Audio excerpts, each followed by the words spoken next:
నమస్కారం. నిన్న one town police station పరిధిలో మన తోటపాలెంలో ఎయిమ్ స్కూల్ వెనక వైపు ఒక స్నాచింగ్ రిపోర్ట్ అయింది. 60 ఏళ్ల పైబడే ఒక వృద్ధురాలి మెడలో నుంచి చైన్ లాక్కుని వెళ్ళిపోయారని చెప్పి మనకి అరౌండ్ 11:30 ఆ టైంలో ఫోన్ కాల్ వచ్చింది.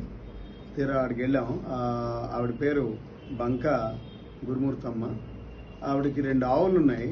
ఆ ఆవులనేమో అక్కడ ఖాళీ ప్లేస్లో మేపటానికి అని తీసుకొచ్చి అక్కడ విడిచిపెట్టి జస్ట్ కాసేపు అక్కడ నిలబడి ఉంది. ఈలోగా ఒక అతను వచ్చి మాట్లాడి, ఎందుకమ్మా ఈ టైంలో ఇక్కడ ఉన్నావు అని చెప్పి, ఈ వయసులోని ఆవులు ఏంటి ఇవన్నీ ఏవో ఒక 2 నిమిషాలు మాట్లాడి, చుట్టుపక్కల ఎవరు లేరని తెలుసుకొని తన మెడలోన ఉన్నటువంటి చైన్ని లాక్కొని కొంచెం దూరం వచ్చిన తర్వాత అతను అసోసియేట్ ఇంకొక అతన్ని బండి మీద ఉంటే ఆ బండితో పట్టుకొని వెళ్ళిపోయారు.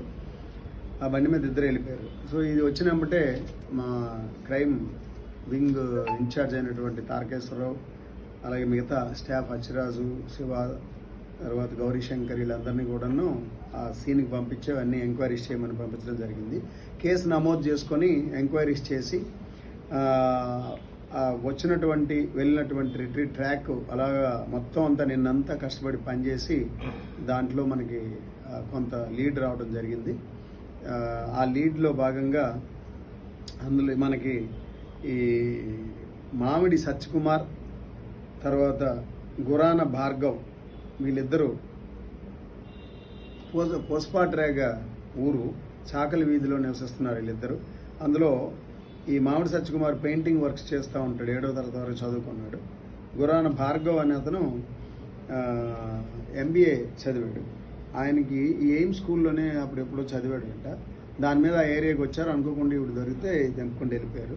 వీళ్ళిద్దరిని 24 గంటల్లోగే వీళ్ళని అరెస్ట్ చేయడం జరిగింది. ఈ అరెస్ట్ చేసినటువంటి బృందంలో ఉన్నటువంటి మా ఎస్ఐ గారికి, అలాగే మా క్రైమ్ సిబ్బంది అందరికీ కూడా మా పై అధికారులు అభినందనలు తెలియజేశారు. వీళ్ళని విచారిస్తే 2 టౌన్లో వెంకటేశ్వర స్వామి టెంపుల్ దగ్గర ఫిబ్రవరి నెలలో జరిగినటువంటి స్నాచింగ్ కూడా అడ్మిట్ అయ్యారు, కన్ఫెస్ చేశారు.